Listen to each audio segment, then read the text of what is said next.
Okay, we're gonna go ahead and get started. So I have the review pulled up. If you guys want to just go ahead and start, anybody can unmute themselves and start with a question. Doesn't have to go in order. So on the key, was there an error with the hyperbolas? I have no, I have not looked at it. Because on the key, so like the point, if the center was like -2, 3, it went +2, 3. So I don't What know if there was like we're supposed to flip or Yeah, you are supposed to flip. Is there a specific number where it does that I can just number 22 and 23. okay. I'll just do, how about I do 22 and then we can just check Okay, perfect. just to be sure. Because I don't have the key pulled up in front of me, so I'm not quite sure. But if it's in parentheses, then it's definitely going to do the opposite. But maybe what might be confusing to you is that the y comes first. So that means that that's like your y value in the center. So that might be what's confusing. So you'll complete the square with this. It's a hyperbola, which it says in the problem. So to complete this square, I'm going to do y first. So it'd be y squared minus 6y plus blank. Then I'm going to pull out a -4. So minus 4x squared plus 4x plus blank equals 11 plus blank plus blank. Then I'll take half of -6, which is -3 square, and then add 9 to the other side. So I have y minus 3 squared minus 4x plus 2. So a 4 goes here, and a -16 goes here by taking -4 times 4. And then I'll add 11, 9 minus 16, which would be a +4. So I'm going to divide everything by 4. And I would get y minus 3 squared over 4 minus x plus 2 squared over 1 equals 1. My center would be at -2, 3. So I don't know what the key said. But the x value would go with the x and the y value would go with y. So my center would be at -2, 3. Then I would go up and down 2 units, and I would go left and right 1 unit, make my rectangle, and then make my diagonals. And then since the y comes first, that means that my hyperbola is going to be going up and down. So it'll look like this. Does that help, Emma? I'm not sure what the key said, but this is what it should look like. Yes, thank you. Was the key wrong? Yes, it was. Good.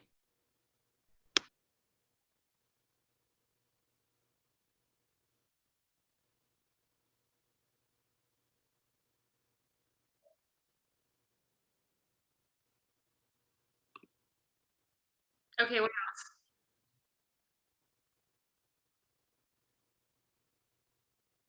25. Okay. 25, it says, write an equation for a hyperbola with the given characteristics. The perimeter of the central rectangle is 32, and then vertices at 10, 1, and -4, 1. So the central rectangle is going to be that dashed rectangle that we create. And perimeter is going to be the length around the entire rectangle.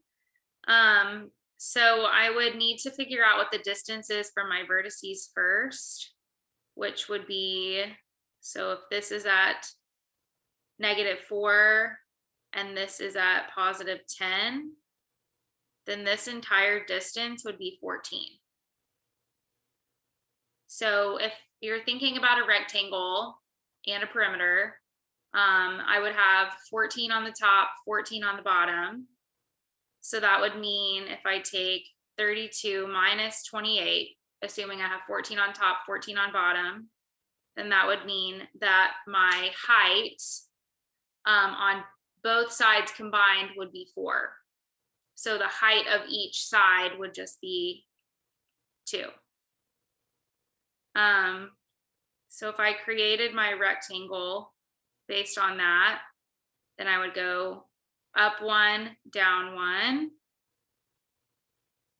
across 14, up 1, down 1, and across 14. So just to verify, the length is 14 on top, 14 on bottom, 2, and 2. So if you add all of that up, you would end up with 32. So that is my central rectangle. I think I drew that wrong. It would only go down 1 right here. So then from there, I would have, if I know my vertices are on the left and the right, that would mean that I have an x squared first minus a y. I would need to figure out what my center is, which is going to be the midpoint between these two vertices. So if I have -4 and +10, we just said the distance between those was 14. So the halfway point would be 7. So 1, 2, 3, 4, 5, 6, 7. And so that ordered pair would be 3, 1. So I would have x minus 3 squared, and then y minus 1 squared equals 1 at the end. And then in the horizontal direction, I'm going left and right 7. So this length is 7. 7 squared would be 49. And then in the up and down the vertical direction, I'm going up and down 1. So 1 squared would just be 1. So this would be my final answer. How do you know the x comes first again? Because my vertices are on the left and the right, so my hyperbola is going to look like this. So that means that my x comes first. So anytime they give you the points, then that would be where the lines would go through the. Yes, exactly. Okay, thank you.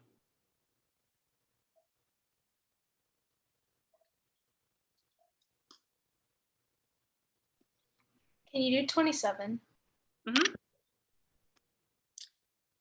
27 says, find the equation of a circle with the following characteristics. The center is at the point of intersection of the lines 2x plus 3, 3x minus y equals 8, and then the area of the circle is 24 pi.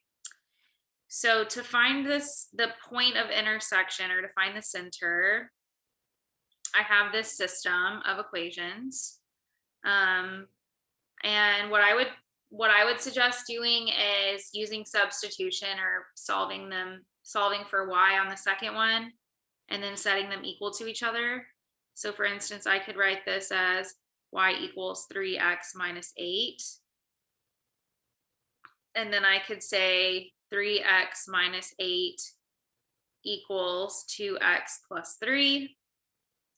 And I end up getting, if I subtract the 2x and then add the 8, x equals 11. But my center, obviously it needs to be an ordered pair. So once I have the x value, I can plug it back into either equation and get the y value. So if I plug it into this 2x plus 3, I get 22 plus 3, which gives me 25. So my center would be at 11, 25.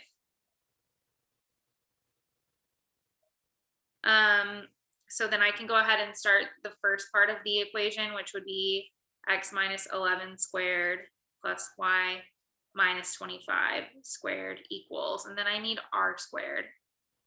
So thinking back to geometry, area equals pi r squared.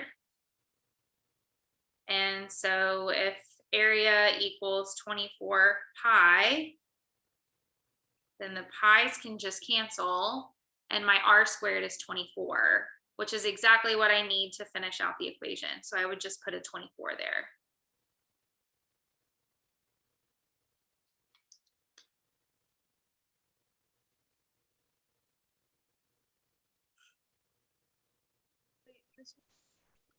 Wait, why did you cross out the pi's? Well, all I need is the r squared. Like if I were, I mean, they both have a pi on each side. So if you divide one side by pi, it's going to cancel out on the other side. Do we need to know like this formula, the area? Yeah, I mean, you would be expected to remember anything from geometry, like circumference, area, something like all of that could be prior knowledge. So we'll need to know like the circumference and then the area formula? Yeah. What is the circumference formula? Circumference is equal to 2 pi r.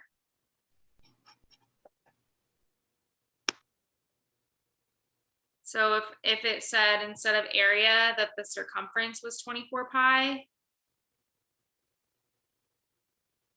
then what I would want to do is divide by 2 pi, and I would get radius equals 12.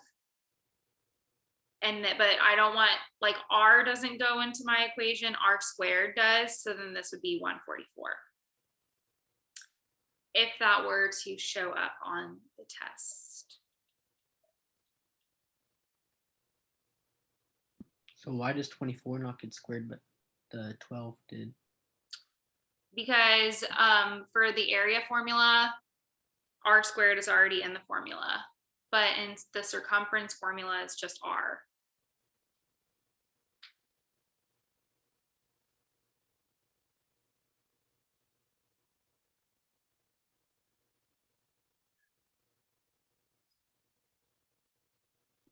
Can you do number 29? Okay, use the graph of the hyperbola to answer each of the following questions. What is the center? So my center would be at -4, 2. Write the equation in standard form. Well, it's going left and right, so my x is going to come first. So it would be x plus 4 squared minus y minus 2 squared equals 1. And then I need to count the number of units in the left and right direction. So it goes left and right 2 units. 2 squared would be 4. And then vertical 1, 2, 3, 4, 5. So it goes up and down 5 units. 5 squared is 25. And then it says write the equation of each of the asymptotes. So this is you're just finding the equation of the line. So you need a slope, and then you also need a y-intercept. So if it starts at -4, 2, I'm just going to start from the center, and I count my slope. I would go up 5 over 2. So I know that one of the equations is going to be 5 over 2x, the positive one. And then the negative one is going to be -5 over 2, because I'm going down 5, right 2. This one going down. So the second one would be -5 over 2x. Then I also need to figure out what the y-intercept would be. So for this first one, if I were to go up 5 over 2 again, so up 1, 2, 3, 4, 5 over 2, I would be at 12. Then that's where I would hit my y-axis. So this would be plus 12. If I went down 5 and over 2 from this bottom right corner, so I went down 1, 2, 3, 4, 5, over 2, I would be at -8. So this would be -8.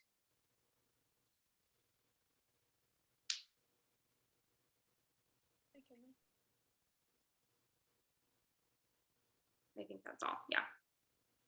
So if it asks for the asymptotes, you're doing like the dotted like slant asymptote? Yeah, you're doing like the dashed line. So you would just want it in y equals mx plus b form. Oh, okay. And then you just counted off the graph, like if it had continued going on. Right. I just counted off like as if it were going to keep going.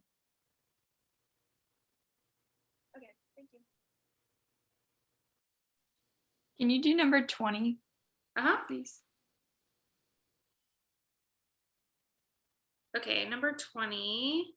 So I would want to identify what kind of conic it is, which it's a circle because they're both the same coefficient, same sign. So then I would separate this with a circle, I can divide everything by 4, which it looks like 51 is not going to divide by 4 very well, but you can just leave it as 51 over 4 for right now, which is what I would do. So if you divide everything by 4, you have x squared minus 4x plus y squared minus 6y equals -51 over 4. And then you're going to complete the square on both of them. So I would say x squared minus 4x plus blank plus y squared minus 6y plus blank equals -51 over 4 plus blank plus blank. And then half of -4 is -2. -2 squared is 4. Add 4.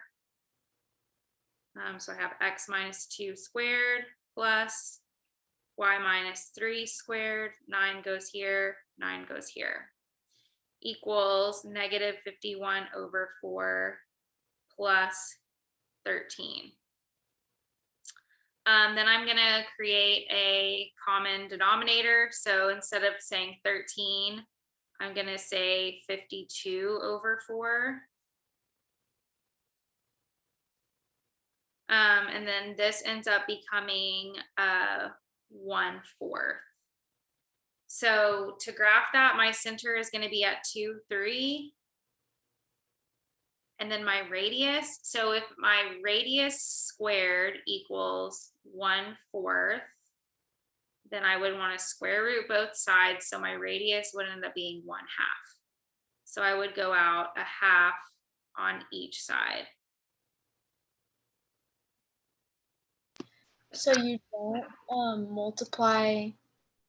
So like after you square, like when you're completing the square, and then to get the numbers on the other side of the equal sign, you don't multiply it by 4 again. You just leave it as like 4 and 9.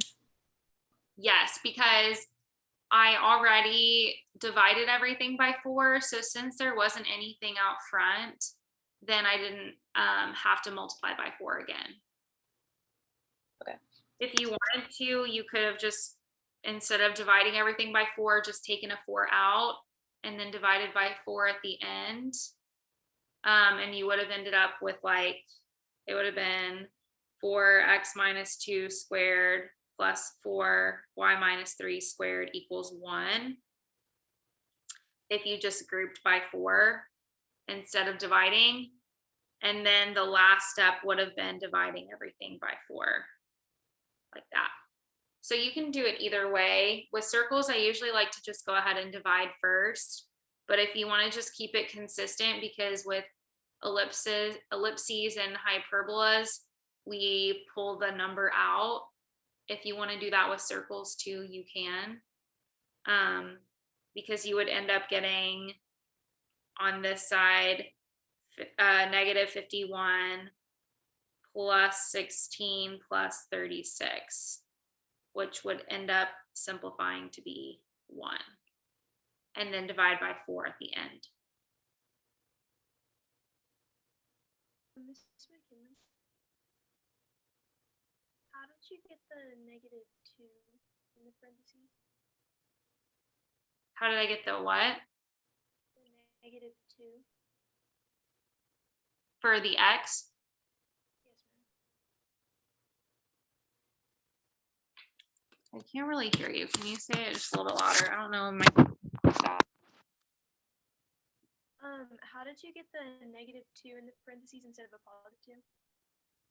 Because when you take out, or when you divide everything by 4, you have minus 4x.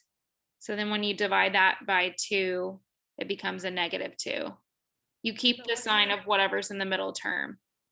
But wasn't it 4x squared plus 16x? Maybe. I think I wrote over it. Oh, it is. Whenever I circled the 4x squared, I covered up the plus sign. Yeah, so it should be plus 2, which would mean this would be negative 2, positive 3. Thank you. Okay, thank you.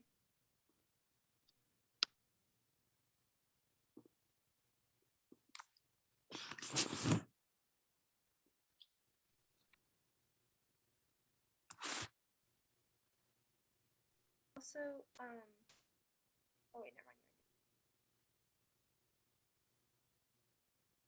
Be a lot where you have to find the circle like with the given numbers. Like if you're given like on number 27, will there be a lot like that?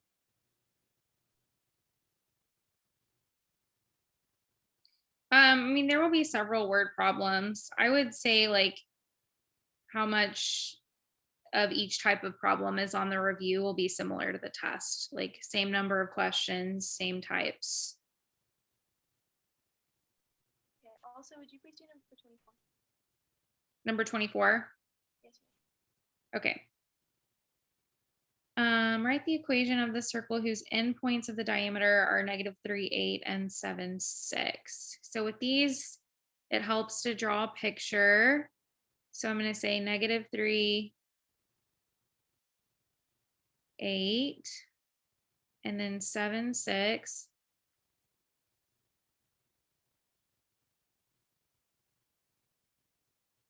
Right here.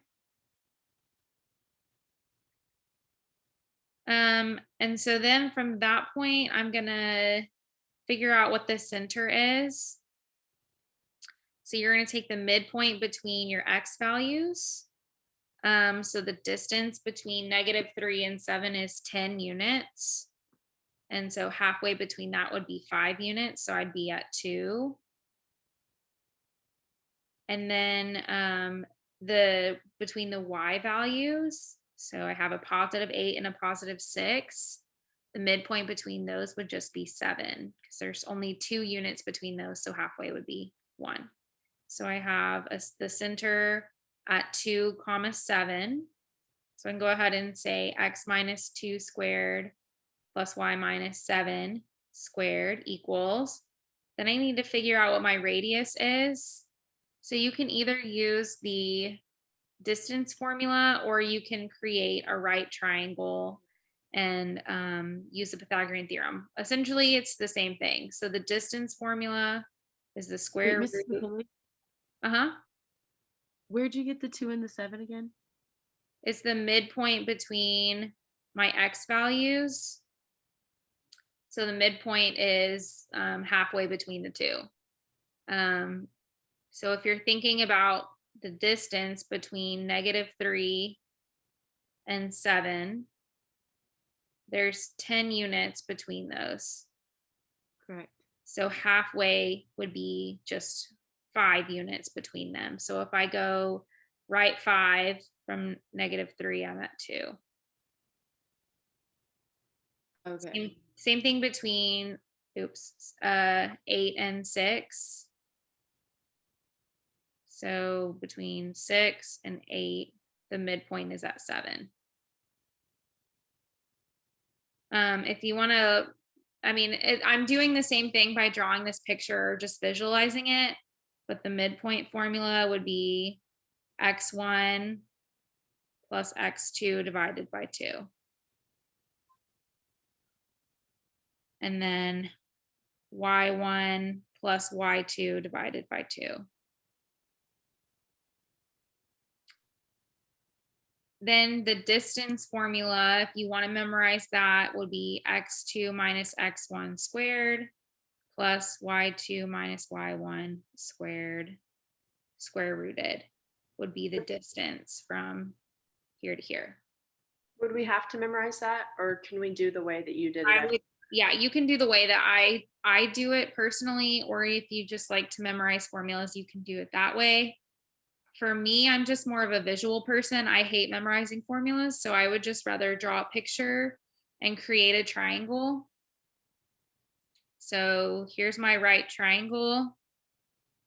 Both formulas are essentially the same thing. Like if you look at the distance formula and you think about the Pythagorean theorem, it's a squared plus b squared. Okay, the distance between my x's is just this length right here, which would be from 2 to -3. And that length is 5. And then the distance from, or y2 minus y1 would be 8 minus 7, which would be this height right here, which is 1. So the distance formula and the Pythagorean theorem are actually the same thing. Just a different way to write it, I guess. So then I would say 5 squared plus 1 squared equals 25 plus 1, which would be 26. And so r squared equals 26. I don't need to square root it because the number that goes into my formula is r squared. So the radius would really be the square root of 26, but I'm putting 26 into my formula because I need r squared. So you don't have to go back and square root it. Could you also done it instead of the right angle to the midpoint, the right angle to the other point, and have 2 and 10? Like if you drew another triangle like that.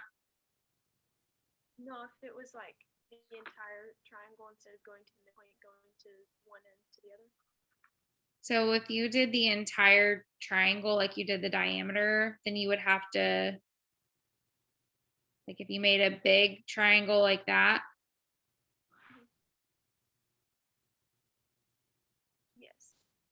Then you would have that, then you'd be solving for the diameter. Oh, okay. That must be what I mean. So you could do that, but you would just have to solve for the diameter and then cut it in half to get the radius and then go back and square it because you need r squared in your equation. Okay, so I should just do the midpoint. That's what I would do. Okay, thank you.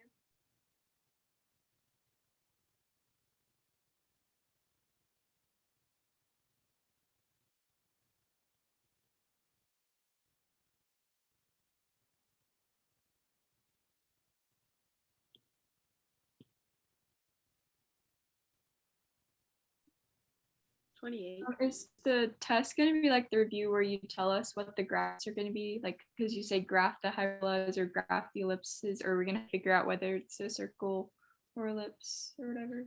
I think it's a little bit of both. Like some of the solving ones, I'll tell you, but then like you'll notice on the first page, I didn't tell you what kind it was, like when they were already in standard form.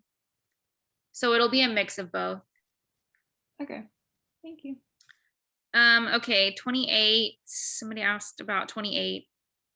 Find the value of a plus b squared. So a and b are the lengths from the center to the outside.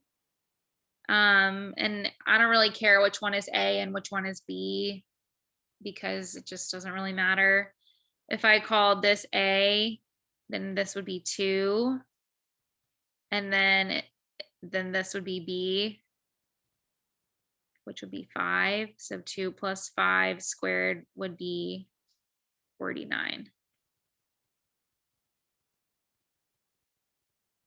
But it wouldn't matter if you called A 5 and B 2. It doesn't matter which one's which. So A and B will always mean the distance between the midpoint and then the other point. Uh-huh. Okay, thank you. Could you do number 26? Yes. Solve the system of equations algebraically. So this one, it actually shows us a picture, which is really nice because I can check my answer to see if I did it correctly, which it looks like I would have 2 intersections, one at -3, 2, and then one at -1, 1. So at least I have a picture to go off of, which is nice. For this, the best plan of action would probably be substitution. So I'm going to say x equals -2y plus 1. And I'm going to plug that in to both of these x values. I feel like this was a homework problem, but maybe not. So I would have -2y plus 1 squared plus 3y squared minus 3, -2y plus 1 minus 23y equals -16. So I'll FOIL the first one, which would be 4y squared minus 4y plus 1 plus 3y squared plus 6y minus 3 minus 23y equals -16. Then I'll combine my like terms. So the 4y and the 3y squared become 7y squared. Then I have -4y plus 6y minus 23y, which would be -21y. So those go away. Then I have +1 minus 3. I'm going to move this plus 16 over. So it would be plus 14 equals 0. Which is nice because they're all factors of 7. So I can pull out a 7 or divide by 7. Y squared minus 3y plus 2 equals 0. And then I factor to get y minus 2, y minus 1. So y equals 2 and y equals 1, which checks out because both of these are 2 and 1 for my y values. Then I would take those y values and plug them back into one of the original problems, which obviously the second one's going to be way easier. Or I guess you could plug it into the one where you actually solved for x. So x would be -2 times 2 plus 1 to give me -3. So I'd have an ordered pair at -3, 2. This one comes first because it's x, and then this one comes last because it's y. And then plugging in 1, -2 times 1 plus 1, which would give me -1. So -1 comes first, 1 comes last. So these would be my 2 answers. How did you know to pull the 16 over to the other side instead of completing the square? Like, how do you know whether to just put everything all to one side or just complete the square? If it's asking you to solve something like solve a system, you're not going to complete the square. You use completing the square to graph, but you would use factoring to solve. So I want to move the 16 over to the other side so that I can set it equal to 0 and then solve by factoring or quadratic formula. But you don't use completing the square to solve, you just use it to graph. Okay, so if it's not factorable, then that's when you use the quadratic formula. You would never complete the square if it's just a problem. Right. You wouldn't complete the square if it was just a problem for solving. So if you got to this point and you're like, okay, I cannot factor this, then I would ask you to complete the square.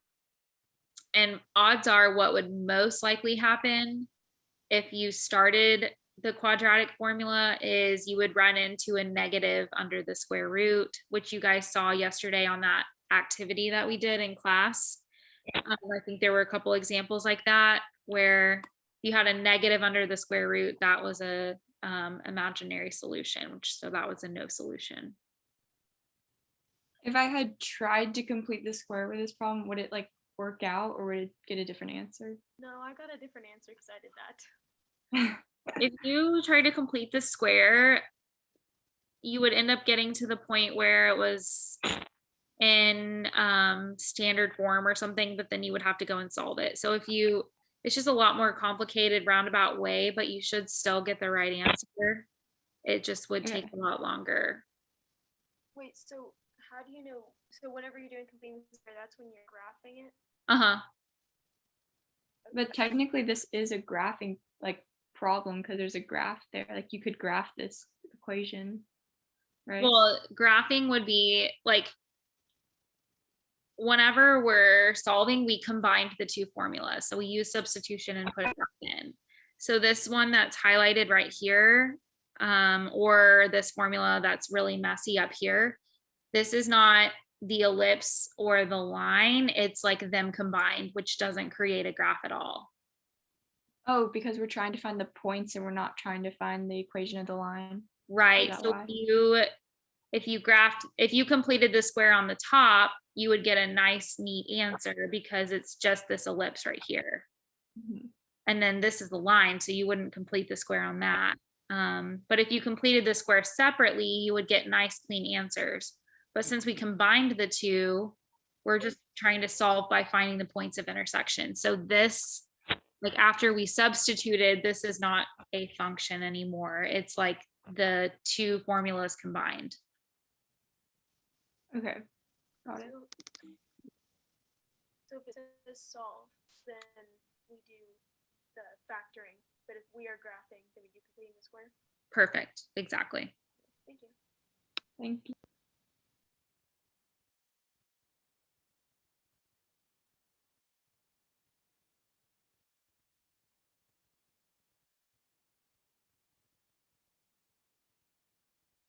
Do y'all have any This more is questions? This is McKinley. Uh-huh. You said that we'll have to like know how to graph non-linear systems. So can we actually do one of those on So the solving systems? it would be something like this number 26 right here. So I would give you a graph or I think whenever you ask me that, I realized later on from that worksheet that it was just practicing graphing and then practicing solving. So that's why I had that on that worksheet. But I wouldn't say solve this equation and now go and graph it, if that makes sense. Okay, so you'll give us the graph and we'll Right. solve the system. I'll expect you to know how to graph conics, like we did up here and stuff like that. Correct. But I won't combine the two. Okay, perfect. Thank you.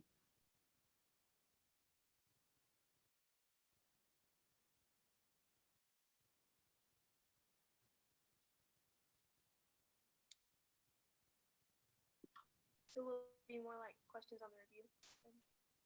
Yeah, I would say the review is pretty similar to the test. Obviously asking like different types of things, but I think it's a good comprehensive review. Okay, This thank you. was And then you maybe- said also the homeworks, right? Do what? And then you said also like the homeworks, right? Yeah, I would still look over the homeworks too.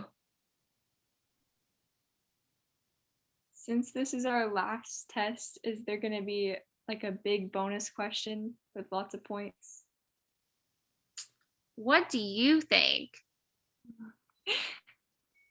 I I think that's a definite yes. Definitely not. Since I saved the easiest unit for last, this is like already your gift, you know? Mm. I think y'all will do fine. Is there critical thinking on this one? I consider these word problems to be pretty critical thinking. So if you think that's like the last couple problems, 24 through 29, I would say they're like equivalent to those kinds of problems. Okay. And then we'll also have benchmark questions on there this test as well. I can't remember if I put those on there or not. Possibly. Perfect. Thank you. Will we get test corrections? Yeah, we're gonna do those next week since we'll have 2 extra class days after this test. Okay, thank you.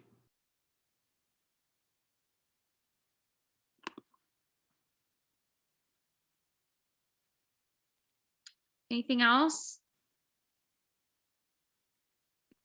On number 23 on the key,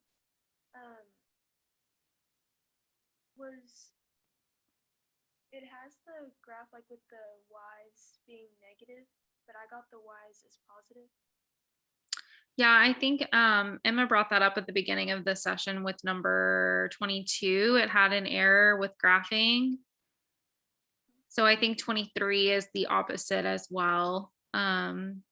So if you give me the equation, I can just graph it for you really quickly so you can check your answer. Like what I got for my answered equation? Yeah.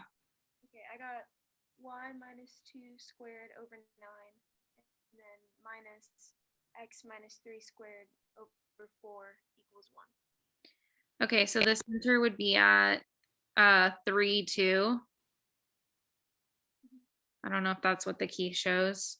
And then you'd go up and down 3, left and right 2. Make your beautiful rectangle. And then since the y comes first, then you would have the graph going up and down like that. So I don't know if that's what the key shows, but this is what the correct answer would be.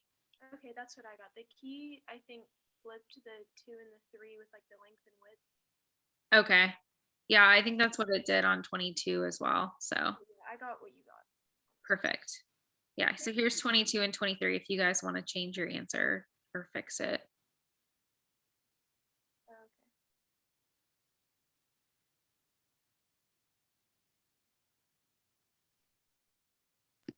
Can you go over the difference between the like E graphs and the LN graphs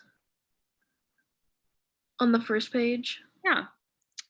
Let's see. So an E graph is like the parent function goes through 0, 1, like, and it goes up like that. But then a log or ln, the parent function goes through 1, 0, and it looks like this. So they're inverses of each other. So this is considered like an exponential.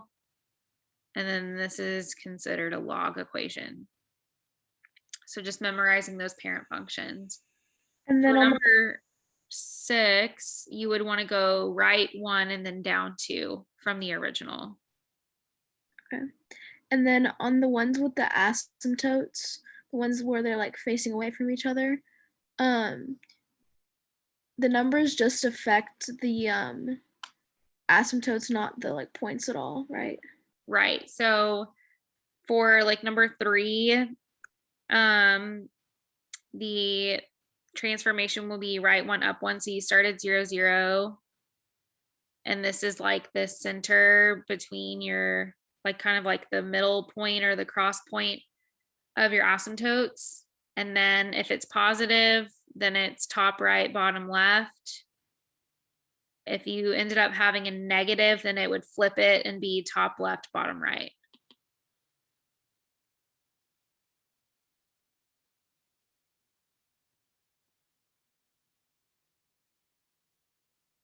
Is number 9 a hyperbola? Yes. Okay, thank you. And we know that because of the minus. Uh-huh. Thank you. And number 8 would be the one that goes sideways, right? Like the parabola that goes sideways because it's x, right? Yes. So this one you would go up to left 1 and it would face to the right.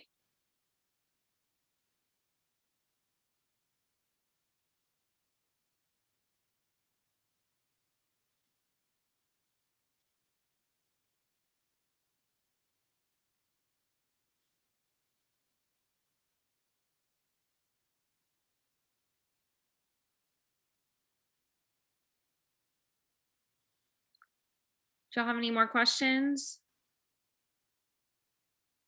What time will you be at school tomorrow? I will be there by 7:15 tomorrow. Okay, thank you. Will you have the Zoom on? Will I have the Zoom off? Or on for activity period? Oh, I don't typically, but if you want to get on, then you can just send me an email and I will open the link Perfect. Thank you. whenever you're ready. Can you do the last one where it asks about the equation of the asymptotes? Yes, I already did that one. So I would, whenever I record the video, you can just rewatch it at that point. Okay, thank you.